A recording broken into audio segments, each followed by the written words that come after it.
പ്രിയപ്പെട്ടവരെ, യൂറോപ്യൻ സാഹിത്യം ജനിക്കുന്നത് ഹോമറിലാണെന്നാണ് പറയപ്പെടുന്നത്. ഹോമറിൻ്റെ വിശ്വവിഖ്യാതമായ കാവ്യമാണ്, മഹാകാവ്യമാണ് യുളീസിസ് അഥവാ ഒഡീസി എന്ന് പറയുന്നത്. അതിനകത്ത് ട്രോജൻ യുദ്ധം കഴിഞ്ഞ് യുളീസിസ് എന്ന യുദ്ധവീരൻ സ്വന്തം നാട്ടിലേക്ക്, സ്വന്തം വീട്ടിലേക്ക് മടക്കയാത്ര ചെയ്യുന്ന കഥയാണത്. ആ മടക്കയാത്രയിലുണ്ടാകുന്ന പ്രതിസന്ധികളെ തരണം ചെയ്യുന്ന വീരസാഹസികമായ കഥയാണ്. ഈ കഥ 8-ാം നൂറ്റാണ്ട് ജീവിച്ച ഹോമറാണ് എഴുതിയത്. മഹാനായ കവിയായിരുന്നു അദ്ദേഹം. വലിയ സങ്കല്പത്തിൻ്റെ കവിയാണ്.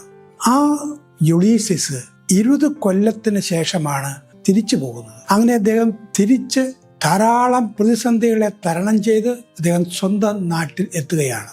ആ നാട്ടിലെത്തി കരയ്ക്ക് കപ്പലെടുത്ത് കര കയറിയപ്പോൾ അദ്ദേഹം ഒരു കാര്യം ചെയ്തു. തന്നെ ആരെങ്കിലും തിരിച്ചറിയുമോ എന്ന് തിരിച്ചറിയാൻ അദ്ദേഹം ഒരു ഭിക്ഷക്കാരൻ്റെ വേഷം ധരിച്ചു. ഒരു ഭിക്ഷുവായിട്ട്, ഒരു പിച്ചക്കാരനായിട്ട് അദ്ദേഹം ഗ്രാമങ്ങളിലൂടെയും നാട്ടിലൂടെയും നടന്നു. സ്വന്തം ഭാര്യയോ മക്കളോ ആരും യുളീസിസിനെ തിരിച്ചറിഞ്ഞില്ല. സ്വന്തം നാട് വളരെയേറെ മോഹത്തോടുകൂടി നാടിനെ സ്വപ്നം കണ്ടുകൊണ്ട് യുദ്ധത്തിൻ്റെ എല്ലാ കെടുതികളും അതിക്രമിച്ച് എല്ലാം വിജയിപ്പിച്ച് തരണം ചെയ്ത് നാട്ടിലെത്തിയപ്പോൾ ആരും തന്നെ തിരിച്ചറിയാനില്ല. ഏതോ ഒരു പിച്ചക്കാരൻ പോയി. അദ്ദേഹം അങ്ങനെ നടക്കുമ്പോൾ മാലിന്യങ്ങൾ കൂട്ടിയിരിക്കുന്ന സ്ഥലത്ത് മാലിന്യങ്ങളുടെ ഇടയിൽ ചാവാറായ ഒരു പട്ടി കിടക്കുന്നു. യുളീസിസ് ഈ ഭിക്ഷക്കാരൻ്റെ വേഷത്തിൽ ആ പട്ടിയുടെ അടുത്ത് ചെന്നു. ആ പട്ടി അവിടെ കിടന്നുകൊണ്ട് വാലാട്ടി അവൻ്റെ ചെവി കൂർമിച്ചു. അവൻ്റെ കണ്ണുകൾ ഭിന്നമായി. അവൻ തൻ്റെ യജമാനനാണ് തൻ്റെ മുമ്പിൽ നിൽക്കുന്നതെന്ന് തിരിച്ചറിഞ്ഞു. യുളീസിസിൻ്റെ ഏറ്റവും വലിയ അനുഭവം അതായിരുന്നു. തന്നെ തൻ്റെ നാട്ടിൽ തിരിച്ചറിഞ്ഞത് തൻ്റെ പട്ടി മാത്രമാണ്. ആ തിരിച്ചറിവോടുകൂടി ആ പട്ടി അവിടെ കിടന്ന് ചാവുകയാണ്. തന്നെ അറിയുന്ന ആരുമില്ലാത്ത സ്വന്തം നാട്, 20 കൊല്ലത്തിന് ശേഷം താൻ അന്യനായ നാട്. ഇത് പലർക്കും അനുഭവമാണ്. സ്വന്തം നാട്ടിൽ നിന്ന് പുറത്തുപോയി 20-30 കൊല്ലം ജീവിച്ചു കഴിഞ്ഞ് നാട്ടിലേക്ക് വരുമ്പോൾ നാട്ടിൽ അയാൾ അന്യനാകും, പരദേശിയാകും. ഇവിടെ ഒരു ചോദ്യമുണ്ട്: എവിടെയാണ് മനുഷ്യൻ വീടണയുന്നത്? യുളീസിസിന്റെ ദീർഘമായ യാത്ര വീടണയാനല്ല, വീട്ടിലേക്കുള്ള യാത്രയായിരുന്നു. എവിടെയാണ് വീട്? വീടണയുന്നത് എന്താണ്? ഗ്രീക്ക് ഭാഷയിൽ നൊസ്റ്റാൾജിയ എന്ന വാക്കാണ് ഗൃഹാതുരത്വം എന്നറിയപ്പെടുന്നത്. വീടിന് വേണ്ടിയുള്ള വേദന. അത് അറേബ്യൻ രാജ്യങ്ങളിലുള്ള, യൂറോപ്പിലുള്ള മലയാളികൾക്ക് എല്ലാവർക്കും ഉണ്ടാവാറുണ്ട്. വീടണയാനുള്ള മോഹം, വലിയ വ്യഗ്രത, ഗൃഹാതുരത്വം. പക്ഷേ എവിടെയാണ് വീടണയുന്നത്? അതൊരു ഇടത്തിലാണോ? ഒരു കാലത്തിലാണോ? തൻ്റെ കാലം കഴിഞ്ഞപ്പോൾ നാട്ടിൽ താൻ അന്യനായി. തൻ്റെ ഇടത്തിൽ തന്നെ താൻ അന്യനായി. ഏത് നാട്ടിൽ സംഭവിക്കും. അതുകൊണ്ട് എവിടെയാണ് വീടണയുന്നത്? ഒറ്റ കാര്യത്തിലാണ്. അതാണ് അബ്രാഹാം പഠിപ്പിച്ചത്: പുറപ്പാട്. അബ്രാഹാമത്തോട് ദൈവം പറഞ്ഞത് പോകാനാണ്, വീട്ടിൽ നിന്ന് പോകാൻ. എങ്ങോട്ട്? അറിയാൻ പാടില്ലാത്ത മനുഷ്യരുടെ അടുത്തേക്ക് അബ്രാഹാം പോയി. അബ്രാഹാം ചെയ്ത ഏറ്റവും വലിയ കാര്യം എന്താ? എല്ലാ നാട്ടുകാരുമായി ഉടമ്പടി ഉണ്ടാക്കി. ഉടമ്പടി എന്ന് പറഞ്ഞാൽ 2 കൂട്ടരും സമ്മതിക്കുന്ന ഉടമ്പടിയാണ്. അതെങ്ങനെയാണ് ഉണ്ടാക്കുന്നത്? എല്ലാവരുമായി ബന്ധപ്പെടുക. ഇയാൾ അന്യനായിരുന്നു, പരദേശിയായിരുന്നു, നാട്ടുകാരല്ല, വിദേശിയായിരുന്നു.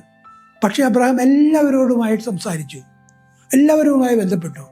ആ ബന്ധത്തിൽ ഉണ്ടാക്കുന്നത് സൗഹൃദമാണ്, സ്നേഹമാണ്, പാരസ്പര്യമാണ്, സംഭ്രാതൃത്വമാണ്, ഫ്രണ്ട്ഷിപ്പ്, ഫ്രറ്റേണിറ്റി.